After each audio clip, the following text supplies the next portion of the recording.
বন্ধুরা, এই মুহূর্তে যে খবরটি দেব এই খবরটি শুনে বিশেষ করে যারা প্রত্যেক ভারতবাসী খুশি হবেন, বিশেষ করে যারা ভারতকে ভালোবাসেন।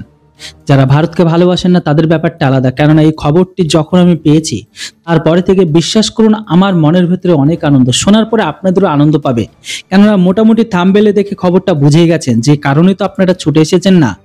চলুন খবর আপনাদের জানিয়ে দিই। এই মুহূর্তে বিগ ব্রেকিং আপডেট এটাই, বাংলাদেশের বিমান ঘাঁটিতে হামলা। বাংলাদেশের পাওয়া তথ্য অনুসারে মারা গেছে একজন, যদিও এখানে পাকিস্তানের মতো তারাও কিন্তু তাদের অ্যাকচুয়ালি ডেটাটাকে লোকাচ্ছে। আসলে বন্ধুরা, প্রতিবেশী দেশ বাংলাদেশের কক্সবাজার জেলায় বিমান ঘাঁটিতে হামলা হয়েছে। খবর অনুসারে তাদের দেওয়া এতেই নাকি একজনের মৃত্যু হয়েছে। সোমবার কক্সবাজার জেলায় বিমান বাহিনীর একটি ঘাঁটিতে এই হামলায় কয়েকজনের মৃত্যু হয়েছে বলে নিশ্চিত করেছে বাংলাদেশ সেনাবাহিনী। তবুও তাদের অ্যাকচুয়ালি ডেটাটা পাবলিশ করেনি, আর আমার মনে হয় না করবেও না। স্থানীয় সংবাদ মাধ্যম সূত্রের খবর অনুসারে মৃতের নাম 30 বছর বয়সী শিহাব কবির।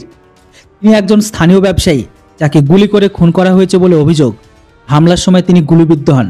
হাসপাতালে নিয়ে গেলে চিকিৎসকেরা তাকে মৃত বলে ঘোষণা করে। মোহাম্মদ ইউনূস ক্ষমতায় আসার পরে বাংলাদেশে এটি প্রথম ধরনের হামলা। বিমান বাহিনীর ঘাঁটিতে সেনাবাহিনীর দায়িত্ব নিয়েছে। বাংলাদেশের সশস্ত্র বাহিনীর জনসংযোগ বিভাগের আন্তঃবাহিনী জনসংযোগ অর্থাৎ আইএসপিআর এক সংক্ষিপ্ত স্টেটমেন্টে জানানো হয়েছে যে কক্সবাজার বিমান বাহিনী ঘাঁটি সংলগ্ন সমিতি পাড়ার কিছু অপরাধী কক্সবাজারে বিমান বাহিনী ঘাঁটিতে হামলা করেছে। বাংলাদেশ বিমান বাহিনী এ ব্যাপারে প্রয়োজনীয় পদক্ষেপ করেছে।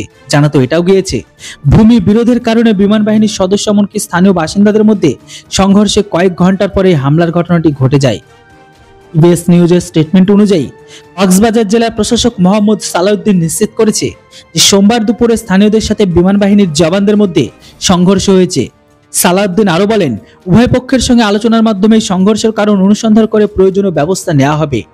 এটি সেই এলাকা যেখানে বাংলাদেশের লক্ষাধিক রোহিঙ্গারা বসতি স্থাপন করে রেখেছে।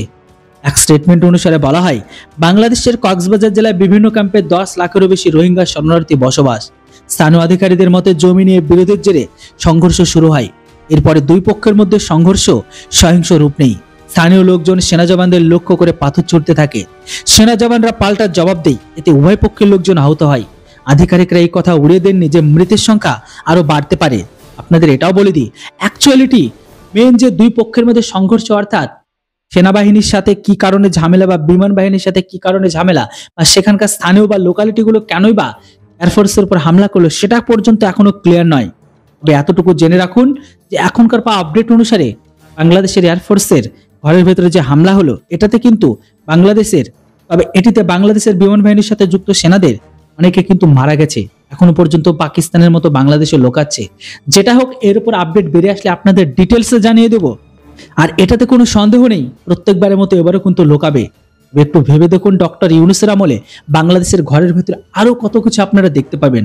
তবে যেটাই হোক না কেন, এই খবরটি শুনে মনে অনেক আনন্দ, কারণ আমাদের কোনো ক্ষতি হলে বাংলাদেশিদের মনে ঈদের আনন্দ লাগে, তাহলে আমাদের কেন লাগবে না? এর উপর আপনাদের মূল্যবান মতামত অবশ্যই কমেন্ট বক্সে লিখে জানান যে এই খবরটিতে আপনারা কতটা আনন্দিত। Thanks for watching. জয় হিন্দ, বন্দে মাতরম।